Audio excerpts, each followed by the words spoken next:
আহি থকা কথা কেইটামান ক'ব খোজো শুনি হয়তো ভাল নালাগিব তথাপিতো কথা কেইটা মই ক'ব খুজিছো আজি আমি যিসকলে পুলিচ কনিষ্টবলৰ চাকৰি পাইছো ঠিক আছে যোৱা কেইদিনমানৰ পৰা মই টিভিত দেখিছো যে কোনোবা চাহ দোকানত কাম কৰা কোনোবা দুখীয়া মাতৃৰ সন্তান কোনোবা ভিতৰুৱা গাঁৱৰ আটাইতকৈ দুখীয়া পৰিয়ালৰ ল'ৰাজনে চাকৰি পাইছে আৰু মই নিজে দেখিছো যে যোৱা দুটা বছৰ কোভিড আহক কোভিড নাহক ল'ৰাবিলাকে ৰাতিপুৱাই শুই উঠি যিমান পাৰে সিমান কষ্ট কৰিছিলে যিমান পাৰে সিমান দৌৰিছিল এতিয়া আজি আমি এটা কথা মানি লৈছো যে আমি কোনো ধনী ঘৰৰ ল'ৰা ছোৱালী নহয় টকা পইচা দি চাকৰি পোৱা নহয় আমি দুখীয়া ঘৰৰ ল'ৰা ছোৱালী বা নিম্ন মধ্যবিত্ত সমাজৰ ল'ৰা ছোৱালী হয়নে নহয় হয়নে হেতুত আমি মানি লৈছো অলপ ভাল কৰি ক'ব লাগিব হয় যেতিয়া পুলিচ হোৱাৰ পিছত লাঠিডাল পাম আকৌ দুখীয়া মানুহৰ ওপৰতে লাঠি মাৰিম নেকি আমাৰ পুলিচৰ দোষ কি মই সদায় ট্ৰেফিকত যাওঁতে মই চাই থাকো যে যদি মুখ্যমন্ত্ৰীৰ গাড়ীৰ সন্মুখত ডাঙৰ গাড়ী এখনে খুন্দা মাৰিব খোজে পুলিচজনে হুইচেল মাৰে আৰু যদি ৰিক্সাৱালাজনে যদি খুন্দা মাৰিব খোজে ৰিক্সাৱালাজনক লাঠি মাৰে আৰু যিজনে লাঠি মাৰে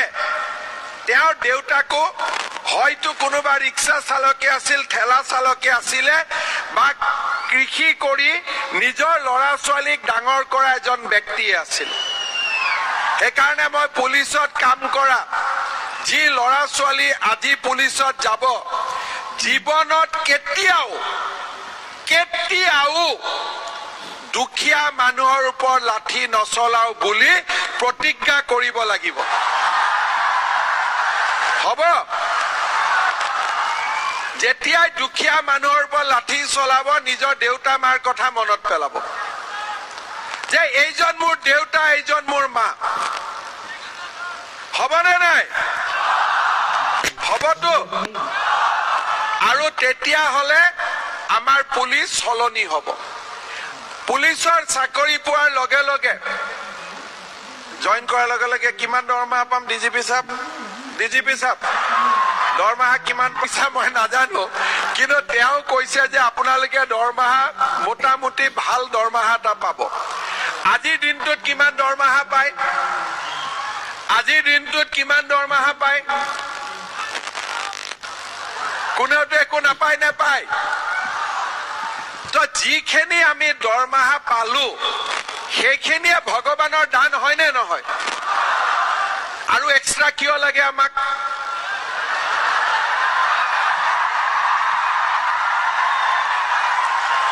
আজি আমাৰ আছে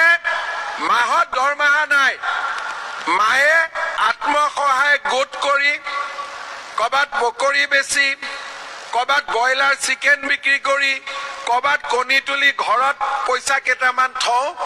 চাকৰিত ইন্টাৰভিউ যাবৰ কাৰণে মায়ে হাছতীয়া পইচাৰ পৰা 50 টকা আমাক উলিয়াই দিয়ে আমি ইন্টাৰভিউ মাৰিব আহোঁ আজি 50 টকাৰ পৰা আমাৰ দৰমহা গৈ 15,000 20,000 কিবা এটা হ'বগৈ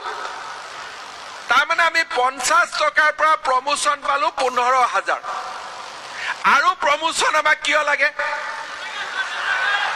নেকি আমাৰ এতিয়া অলপ কমিছে আগত আধা পুলিচে প্ৰমোচনটোৰ কাৰণে দিনে ৰাতিয়ে কষ্ট কৰি আছিল কাৰ পৰা ক'ত কেনেকে জেপ কাটিব পাৰো তো জেপ কাটা মানুহকতো পুলিচ বুলি নকয় পুলিচৰ ড্ৰেছত জেপ কাটোতা বুলিহে কয় হয়নে নহয় সেইকাৰণে মোৰ আপোনালোকক অনুৰোধ এতিয়া যেনেকে আমি অসম পুলিচত লাহে লাহে আমি দুৰ্নীতিৰ পৰা দূৰত গৈ